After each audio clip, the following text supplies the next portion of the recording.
So not too long ago, I picked up the VX1000 Skateboard mic, which is a mic that is supposed to recreate the sound of the VX1000, which is a popular camera to film skateboarding with. So before I got the VX1000 Skateboard mic, I actually used the Rode VideoMic Pro for all of my audio for my skateboarding videos, but I never actually liked the way it sounded because I always thought that it sounded too bassy, where skateboards sound more crispy, and it never really recreated the sound in video the way it actually sounds in real life. I'm not an audio professional, so I'm not going to pretend that I know about all the details that go into making this sort of mic, so this isn't really a technical review, more of just a user review.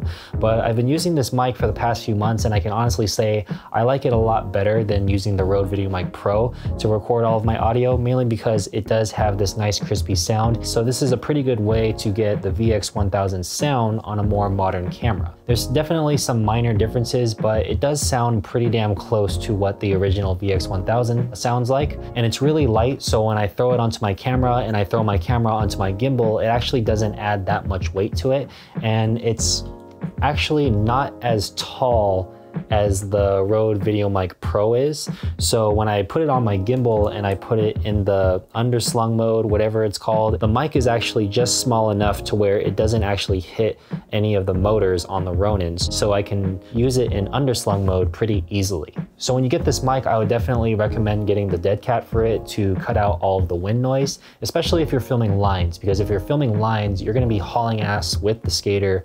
There's going to be wind blowing at the mic and it's just not going to sound good. But the dead cat does a pretty good job of cutting out all of the sound. It's a little tough to get onto it, but that's good because once it's on, it's on. It just stays on, doesn't fall off, and feels pretty good. So just like any other mic, you would just stick it on your camera, and there's a button right here that you could just push, and there's the green light. Yep, there it is. And then you set your levels on your camera, and then you're good to go. So now I'm going to show you guys the clips on my computer so you can hear what it sounds like just straight out of camera. I didn't add any sort of effects to it, so this is literally straight out of camera, and you can listen to it and just judge for yourself whether or not you actually like the sound that it makes.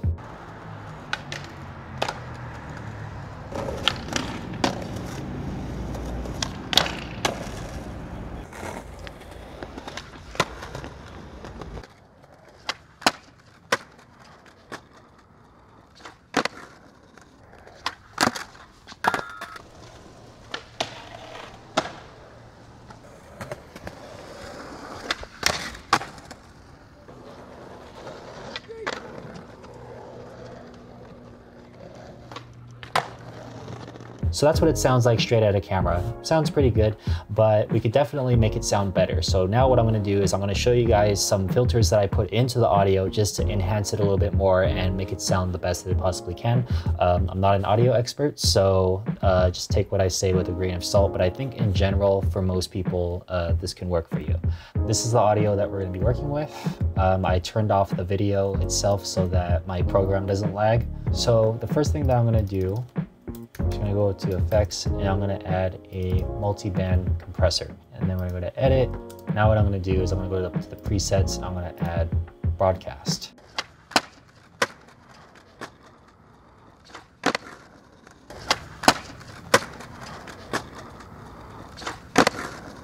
And basically what that does is it levels out the highest points of the volume and the lowest points of the volume, and it just makes it a little bit more equal.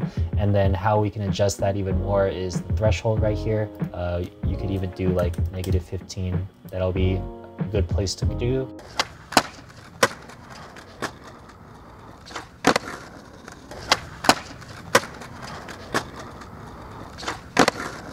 Doesn't sound too bad, but the next thing I wanted to go over was whenever you're filming outside, you're going to get a lot of background noise, and in this clip in particular, the background noise is actually pretty good, but we can definitely clean it up a little bit more. So I'm gonna go type in dynamics processing. We're gonna go to edit, and what we're gonna do is this little area right here, right above the -90 decibel. I'm gonna click that and just drag it down. It doesn't have to be all the way down. It could be like just slightly above the bottom line. So I actually forgot to mention this while I was recording this. It's going to be kind of hard to tell the difference between having the effect on and having the effect off. So I'm going to be turning off the video and playing a specific part of the audio for you on repeat with and without the effect, so you can tell the difference a lot easier.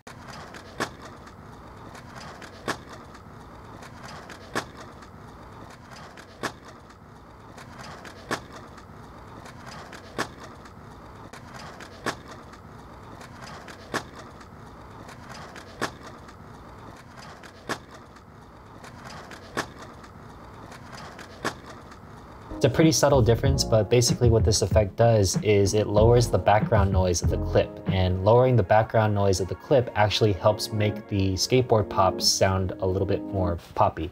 Okay, so the next thing that I'm going to do is parametric equalizer. Throw that on. What I'm going to do is I'm going to give it a little high pass, and that's just going to help with lowering the ambient noise just a little bit more. And just to help give the skateboard sound even more pop, I'm going to take this little H right here. I'm going to lift that up.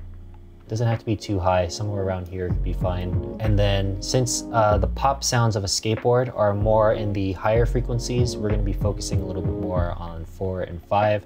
So I'm going to lift this up slightly, lift this up slightly. If I turn it up just to exaggerate it for you guys, this is actually what it's doing.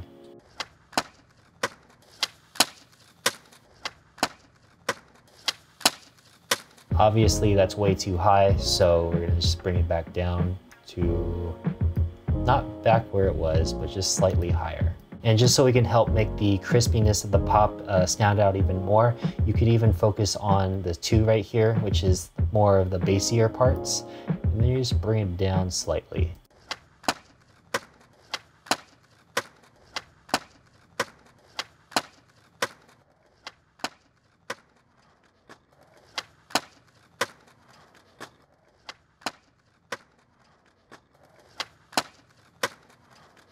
Okay, so the next clip that I'm going to be showing you guys is this courthouse clip of the half captive Crip from Kwame Edziso. I probably really fucked up his name, but this clip was shot a lot further away from the skater, so the sound just doesn't pop as much.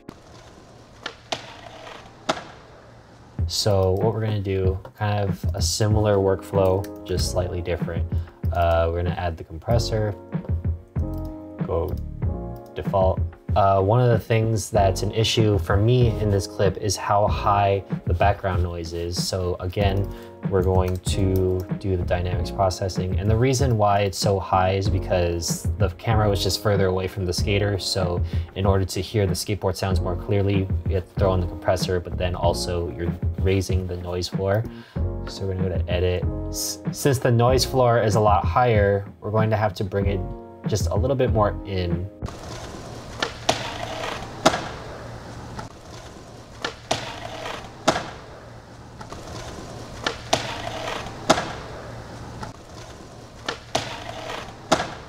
The noise floor on the background is still kind of annoying, so what we're going to do now is I'm going to denoise it, and I'm going to focus a little bit more on the lower frequencies for this. Just bring it up. Don't bring it up too much because then it's going to sound very obvious that it's denoised.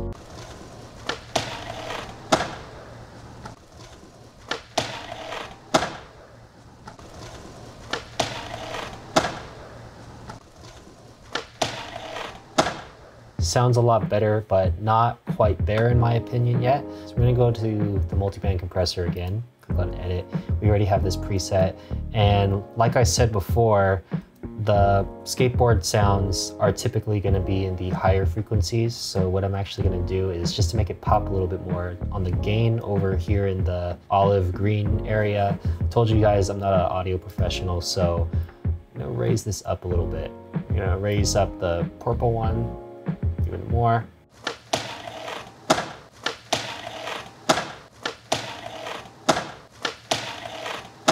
So notice how I raise it, how the pop and the grind is starting to sound more clear. Where if I drag it down, so big difference. The pop and the grind is starting to pop out a little bit more. I don't see anything wrong with going on some EQ. Do a high pass again, why not?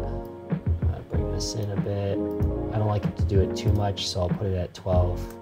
Do a similar workflow with this, but since we already did it on the compressor, don't have to go too crazy.